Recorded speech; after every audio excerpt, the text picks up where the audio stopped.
Security वालों ने कहा था कि देखिए आप पूरे हिंदुस्तान में चल सकते हो, जम्मू में भी चल सकते हो, आखिरी जो 4 दिन है कश्मीर में आपको गाड़ी से जाना चाहिए। वेणुगोपाल जी ने मुझे कहा पहले, और जो ऑर्गेनाइज कर रहे थे उन्होंने कहा, 3-4 दिन पहले एडमिनिस्ट्रेशन ने कहा कि देखिए शायद डराने के लिए कि देखिए अगर आप पैदल चलेंगे तो आपके ऊपर ग्रेनेड फेंका जाएगा। मैंने सोचा मैं अपने घर वापस जा रहा हूँ, 4 दिन पैदल चलूंगा, जो मुझसे नफरत करते हैं उनको क्यों ना मैं एक मौका दूं।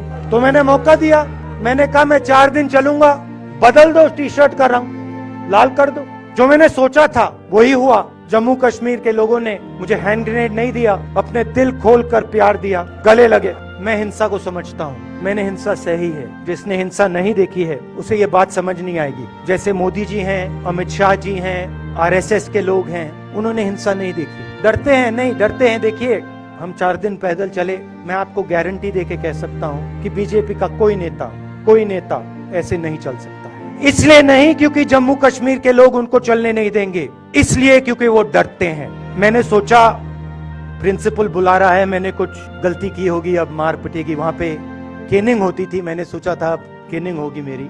मगर जब मैं चल रहा था, जिस टीचर ने मुझे बुलाया उसको देखकर मुझे कुछ अजीब सा लगा। और जब मैं प्रिंसिपल के ऑफिस पहुंचा तो प्रिंसिपल ने कहा, राहुल तुम्हारे घर से फोन कॉल है। और जब मैंने उसके शब्द सुने मुझे पता लग गया कुछ गलत हो गया है। मेरे पैर कांपे और मैंने जैसे फोन अपने कान पे लगाया, राहुल दादी को गोली मार दी, दादी को गोली मार दी, दादी को गोली मार दी। 14 साल का था। ये जो मैं अभी कह रहा हूँ ये बात प्रधानमंत्री को नहीं समझ आएगी, ये बात अमित शाह जी को नहीं समझ आएगी, ये बात डोवल जी को भी नहीं समझ आएगी, मगर ये बात कश्मीर के लोगों को समझ आएगी, ये बात सीआरपीएफ के लोगों को समझ आएगी, ये बात आर्मी के लोगों को समझ आएगी, उनके परिवारों को समझ आएगी। ये जो है ना, ये इसको हम बिल्कुल दूसरी तरीके से देखते हैं। ये आप सबके लिए टेलीफोन है, ये हमारे लिए सिर्फ टेलीफोन नहीं है।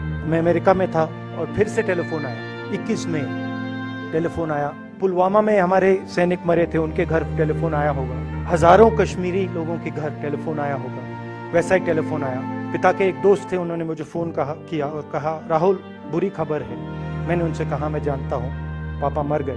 कहते हैं हाँ। मैंने कहा धन्यवाद, फोन रख दिया। मेरा कहना है जो हिंसा करवाता है, जैसे मोदी जी हैं, अमित शाह जी हैं, अजीत डोवल जी हैं, आरएसएस के लोग हैं, वो इस बात को समझ नहीं सकते हैं, वो दर्द को समझ नहीं सकते हैं। हम समझ सकते हैं। पुलवामा के जो सैनिक थे, उनके बच्चों के दिल में क्या हुआ मैं जानता हूँ। मेरे दिल में वही हुआ है। जो यहाँ पे कश्मीर में लोग मरते हैं, उनके दिल में क्या होता है, जब फोन कॉल आता है क्या लगता है, वो मैं समझता हूँ, मेरी बहन समझती है।